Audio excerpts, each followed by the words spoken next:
أعوذ بالله السميع العليم من الشيطان الرجيم. بسم الله الرحمن الرحيم. الحمد لله رب العالمين وبه نستعين على أمور الدين وعلى آله وصحبه ومن تبعهم ووالاه. سبحانك لا علم لنا إلا ما علمتنا إنك أنت العليم الحكيم.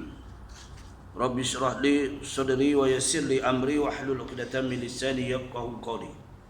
InsyaAllah pada malam ini sambungan dengan kitab Zainul Talib mengenai hukum ibadah.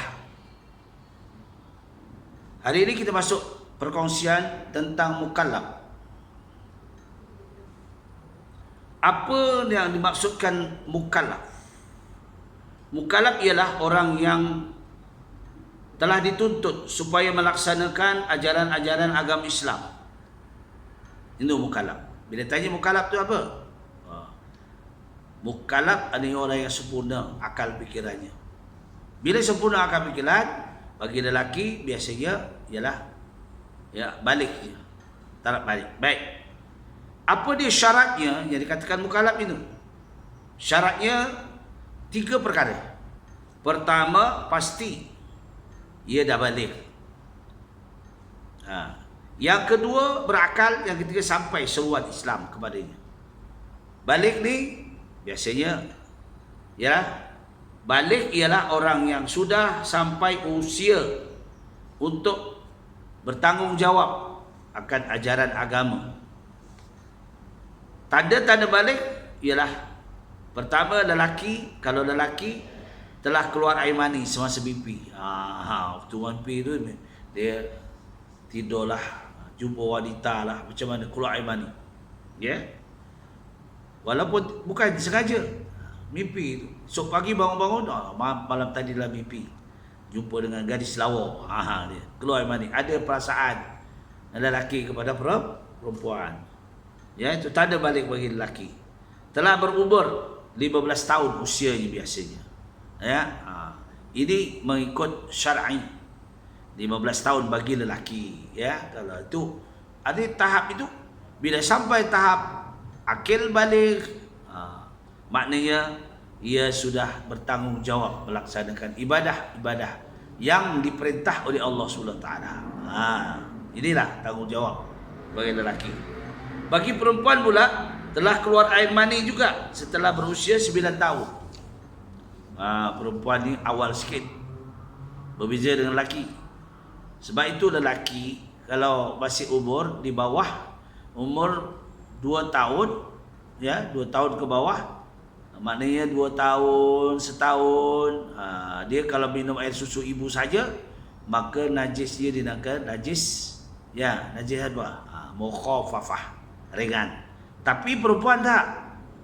Perempuan walaupun di kanak yang berlahir, baca najis air kencing itu najis mutawasitah juga.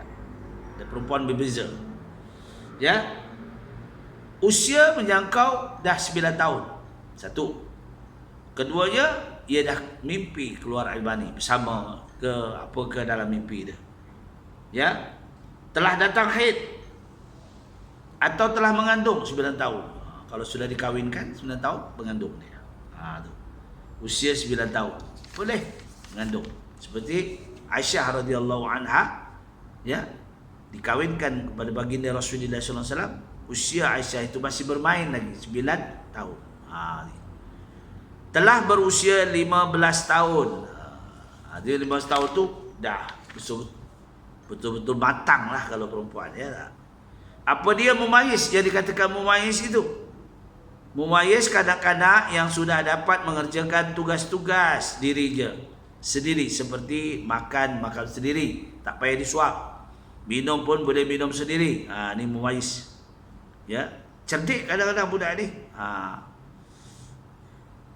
Dan dapat membezakan di antara buruk dengan yang baik. Sesuatu yang dia, ini tak bagus, ini tak bagus, ini bagus. Tahu? Contoh mainan yang tak bagus dia tak mahu. Dia mainan yang bagus-bagus. Itu. Syarat dan rukun. Apa dia syarat? Ialah sesuatu yang mesti ada bagi adanya sesuatu perkara yang lain, tetapi ia bukan suatu bahagian daripada hakikat sesuatu perkara yang lain itu. Seperti wuduk adalah syarat bagi sembahyang, tetapi wuduk bukan satu bahagian daripada sembahyang. Bukan. Kita kena faham kan, wuduk, orang nak sembahyang mesti syarat dia ada wuduk. Ya tak? Bukan mesti dia wuduk terus sembahyang. Tak. Ada wuduk untuk nak membaca Al-Quran, ada wuduk nak berjalan. Sebenarnya seperti Sayyidina Rabah, ya, Bilal bin Rabah ataupun Abdullah bin Maktum, ya, namanya. Dia sentiasa ada wuduk. Bila batal dia ada wuduk. Batal ada wuduk. Ni amalan yang baiklah, ya. Bukan mesti dia nak baca Quran atau mesti dia nak sembahyang, tapi wuduk ni sebagai satu amalan. Walaupun benda sunnah, tapi satu amalan yang sangat baik. Siapa yang melaksanakan, ya, wuduk ni sentiasa ada pada dia. Inilah, iaitu apa dia? Iaitu wuduk ini ada satu syarat bagi orang nak bersembahyang. Syarat wuduk adalah satu syarat bagi orang nak membaca Al-Quran. Apa dia rukun? Rukun ialah suatu yang mesti ada bagi adanya sesuatu perkara yang lain, dan ada ia adalah suatu bahagian daripada hakikat sesuatu perkara yang lain itu sendiri. Seperti membaca Fatihah adalah rukun bagi sembahyang. Itu rukun. Baca Fatihah rukun bagi sembahyang. Itu dinamakan rukun qauli. Niat adalah rukun bagi sembahyang. Ya. Rukuk, iktidal, sujud, itu juga rukun fi'li, rukun bagi sembahyang. Itu namanya rukun. Rukun ni dilakukan mesti kalau dalam sembahyang. Kalau rukunnya tertinggal, maka batallah sembahyang itu. Ni rukun qaulinya, apa dia? Fatihah mesti baca dengan betul. Nah, rukun fi'linya apa? Rukuk, iktidal, sujudnya, serta tumakninah, itu rukun. Dinamakan sebahagian daripada rukun dalam sembahyang. Ya, nyatakan dalam rukun Islam dia tak? Atau rukun solat, ada 13 perkara. Baik, itu selesai semua. Jadi hari ini kita nak masuk pengertian suci. Apa makna taharah? Suci. Kita masuk bab wuduk. Baik, bersuci maknanya. Apa yang dimaksudkan bersuci? Basuh tangan suci juga, basuh muka bersuci juga. Tetapi kayat keterangan di dalam bab suci ini ialah daripada hadas besar dan hadas kecil, ya, dan hadas kecil, ataupun suci daripada najis. Baik, apa dia? Suci itu pertamanya menghilangkan najis, itu suci juga. Yang kedua, bersuci juga bertaharah ataupun berwuduk. Bersuci daripada najis kecil, hadas kecil, itu berwuduk. Bersuci daripada hadas besar, ya. Apa dia hadas besar itu? Seperti keluar air mani, ya, ataupun bersama dengan isteri walaupun tak keluar air mani. Bersama dengan isteri, ya, walaupun tak keluar air mani. Bukan mesti dia keluar mani baru mandi. Tak. Kadang-kadang bersama isteri, ya, tapi tak keluar air mani. Walaupun satu celupan saja, sama isteri, sekali duduk, dah, ya, tak keluar air mani lagi, maka wajib juga bersuci daripada hadas besar, iaitu mandi. Ketiganya bersuci dengan tayamum, disebabkan sebahagian daripada anggota wuduk tidak boleh sampai air sembahyang disebabkan cedera, luka, ya, seperti luka, maka boleh diganti dengan tayamum. InsyaAllah nanti kita masuk bab tayamum. Tayamum itu menggunakan tanah debu, ya, debu, tanah, ya, tanah debu yang boleh kita dapatlah. Kalau tuan-tuan muslim-muslimat kalau mencari tanah debu tu, pergilah ke kedai-kedai kitab, ada jual lah. Sekarang canggih di Malaysia ni, tak payah kita nak cari. Kalau sanggup nak cari sendiri, carilah, ya, tanah yang bagus, duduk di mana bersih, tidak dilalui oleh binatang-binatang, ya, tidak ada najis. Maka kita tumbuh halus-halus, kita ayak, tahu ayak, masuk dah tu, tumbuk, masuk cedok dalam pengayak tu, macam ayat tepung tu. Tapi yang tu jatuh bawah itulah debu namanya. Jangan digunakan dulu. Debu tu bungkus, satu bungkus untuk kegunaan. Ini boleh juga kalau kita nak usaha sendiri. Tapi kalau kita payah-payah, pergilah ke kedai, ada berjual lah sekarang debu ya. Baik. Tak nak debu namanya. Baik. Apakah alat-alat yang digunakan untuk bersuci? Alat yang digunakan untuk bersuci ialah seperti air pertama, kedua guna tanah, ya, atau sebagainya, tanah ke ataupun tanah merah ke, tak kira, ya, mana yang ada. Hadas, apakah dia dimaksudkan hadas? Hadas ialah di keadaan diri tidak suci yang menyebabkan tidak boleh menunaikan ibadah yang tertentu seperti sembahyang. Itu hadas. Ya, ada kecil misalnya. Ada kecil ni seperti apa? Buang air besar, buang air kecil, terkentut, itu hadas lah. Tersentuh antara isteri suami, itu otomatiklah tidak ada wuduk, terbatal. Ataupun tersentuh wanita yang bukan mahram kita, tersentuh, tersentuh tak kira lah. Ini tersentuh sengaja atau tak sengaja. Kita jalan-jalan, terlalu sibuk berjalan, jumpa lalu lalang tersentuh, tak mustahil. Ya, kadang-kadang kita beli barang, ambil duit, tukar duit, tersentuh, itu boleh batal. Macam-macam perkara yang boleh membatalkan air sembahyang. Itu kenalah perhatian. Berapa bahagian hadas? Hadas itu terbagi kepada dua. Pertama, dia bukan hadas kecil, bahagian kecil, terkentut, itu ada kecil, tersentuh, ya, wanita, lelaki yang bukan mahram, suami isteri misalnya tersentuh, maka itu kena ambil wuduk. Ada kecil, ada besar, seperti bersama ataupun keluar air mani, dengan sedih keluar air mani, tengok gambar ni, geli geleman ya, gambar tu tiba-tiba keluar ya tak, tak sengaja, tiba-tiba ya, itu nafsu namanya. Tiba itu juga kena mandi, hadas besar ya, iaitu dah bukan hadas besar juga. Ya, baik. Apa yang dikatakan hadas kecil itu ialah seperti tidak suci disebabkan kerana perkara-perkara yang menghilangkan air wudu. Ya, cara bersuci yang hadas kecil itu ialah mengambil air sembahyang berwudu. Hadas besar seperti itu katakan suci daripada disebabkan perkara-perkara yang mewajibkan mandi.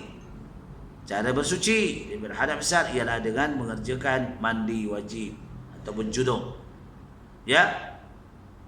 Bersuci daripada hadas itu tertentu kepada apa? Tertentu hadas itu tertentu kepada badan. Ya, kita bersuci iaitu berwuduklah. Hadas, iaitu bersuci pada badan kita. Najis, apakah ada najis?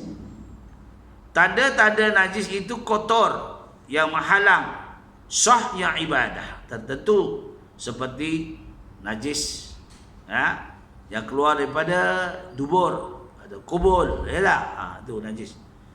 Ya, ataupun muntah itu pun juga najis.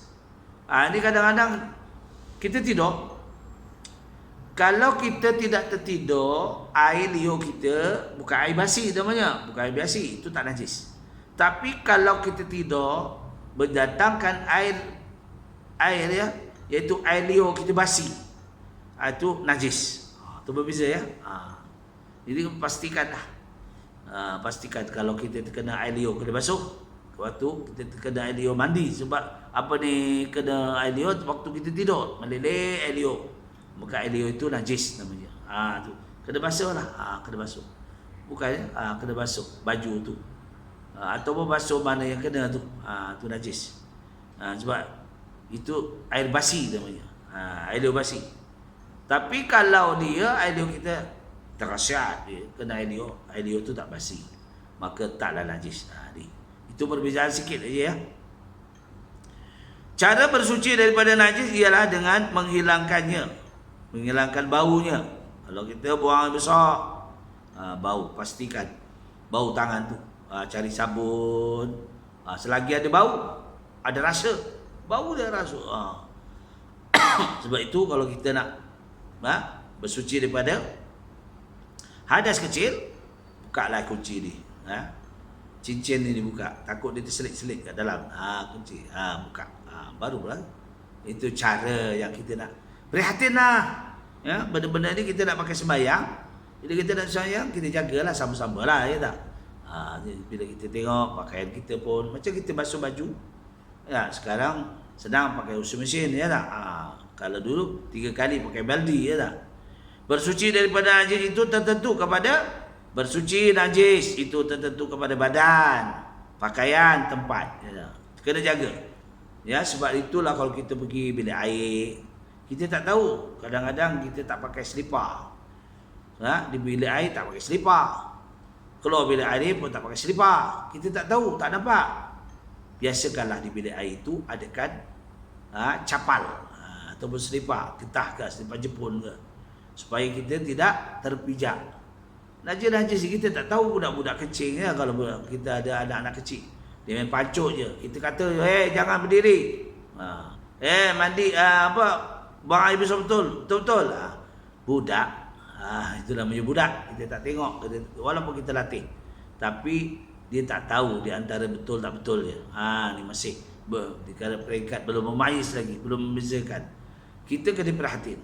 Sebab itu kita sediakan di bilik air itu capal. Ataupun ni sama-sama lah saya benda ni saya buat.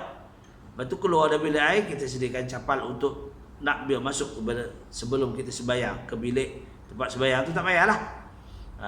Ni sebab tahu takut kita terpijak. Maklumlah rumah kita kadang-kadang kalau rumah lapang tu tak apa. Kadang-kadang kita tu rumah kita pun kadang-kadang ni cecak lah, tak kecak, tak dapat. Benda-benda kita nak menghadap Allah Ta'ala, kena bersih pada pakaian, bersih pada tempat, bersih pada ni, pada badan kita pun bersih semua. Sebab kita nak hadap Allah Ta'ala. Baik, inilah selesai tentang masalah yang membersihkan diri daripada wuduk dan sebagainya. Jadi kita perlulah kita faham syarat bagi kita nak menunaikan sembahyang, syarat kita nak mengaji, membaca Quran seeloknya. Tapi kalau kita nak baca kitab pun, kita ada wuduk pun lebih bagus. Lepas tu dapat pahala ganjaran sunat. Inilah perkongsian kita.